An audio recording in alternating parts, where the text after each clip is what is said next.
In the year 2023, Earth faced an unprecedented threat. My name is Alex, and this is my story of survival and resistance against the most formidable foes humanity has ever encountered, the Zoraxians. I remember the day they arrived. It was a typical morning, with the sun shining and people hustling about their daily lives.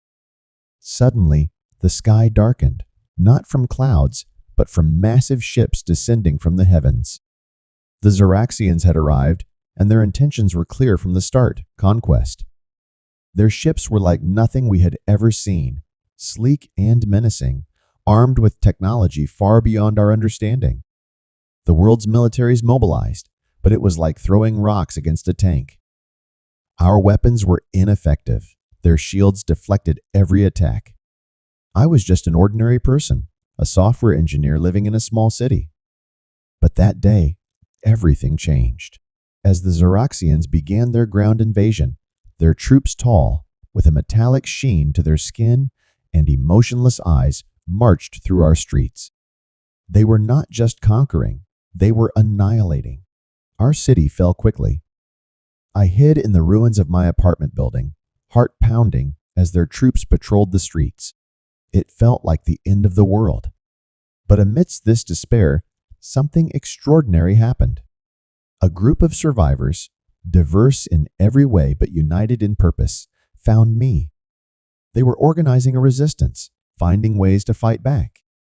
They had discovered that the Zoraxians had one weakness, a specific frequency of sound that disrupted their technology. We weren't soldiers, but we were all that was left. We began to fight back, using improvised weapons and guerrilla tactics. I used my skills as an engineer to help develop devices that emitted the disruptive frequency. The battles were fierce and terrifying. We lost many along the way, but each victory gave us hope. The Zoraxians, for all their advanced technology, hadn't anticipated our resilience, our refusal to give up. One day, we received surprising news. Other resistance groups around the world were making progress too. It was a global effort, a united stand against the invaders. I felt a surge of pride. Humanity was fighting back as one. The turning point came when we launched a coordinated attack on the Zoraxian mothership. It was a desperate plan, but it was our best chance. We infiltrated the ship, facing enemy troops at every turn. The corridors echoed with the sounds of battle, but we pressed on. In the heart of the ship, we found their control center. With a combination of bravery and sheer luck, we deployed our disruptive technology on a massive scale. The ship's systems began to fail. Chaos ensued among the Zoraxians, and their troops on Earth lost their coordination. The battle was not easy, but it was the beginning of the end for the Zoraxians. With their mothership disabled, their forces were in disarray. Humanity rallied, pushing them back, reclaiming our planet one city at a time. Eventually, the Zoraxians retreated, disappearing into the depths of space from where they had come. Earth was left scarred, but we had survived.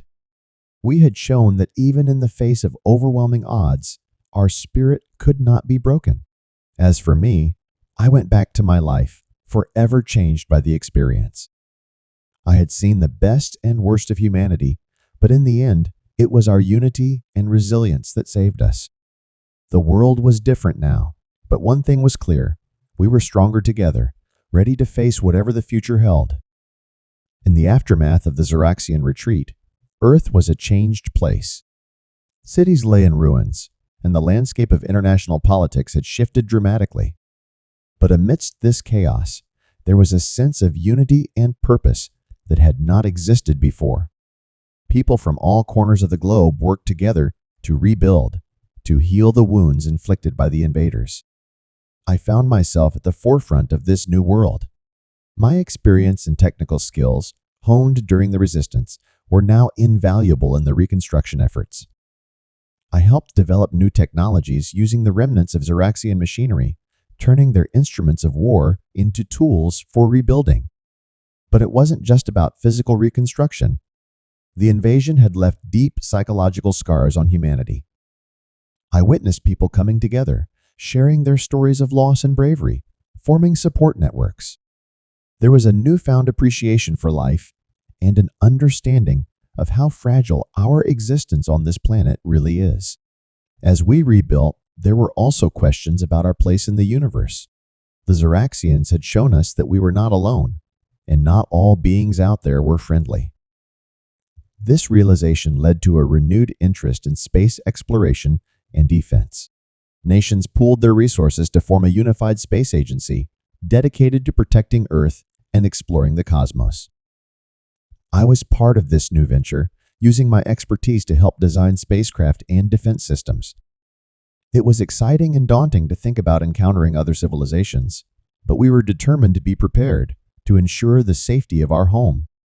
But even as we looked to the stars, we also turned our gaze inward. The invasion had taught us the importance of preserving our planet. Environmental initiatives gained unprecedented support, leading to significant advancements in sustainable living and renewable energy. It was as if the threat from space had reminded us of the value of our own world. Years passed, and the scars of the invasion began to fade. Cities were rebuilt, greener and more advanced than before. The global community was more united, with a shared history of survival against a common enemy. Then one day, our deep space sensors picked up a signal. It was faint, but unmistakably artificial. The world held its breath as the message was decoded. It was not from the Zoraxians, but from another alien civilization. This time, however, the message was one of peace and friendship. Humanity was cautious, our memories of the last alien encounter still fresh. But we were also curious and hopeful. A delegation was formed to meet these new beings, and I was chosen to be part of it. As our spacecraft approached the alien vessel, I looked back at Earth, a blue gem against the backdrop of space. We had come so far, faced such great challenges, and now we stood on the brink of a new era of interstellar friendship and exploration. The alien vessel's doors opened, and we stepped forward to greet our new neighbors in the cosmos. It was a moment of infinite possibilities, a testament to humanity's resilience and unquenchable spirit of exploration. And as I shook hands with beings from another world, I realized that the Zoraxian invasion, though a time of great suffering, had also been a catalyst for incredible growth and unity. We were no longer just inhabitants of Earth. We were citizens of the universe, ready to embrace our future among the stars.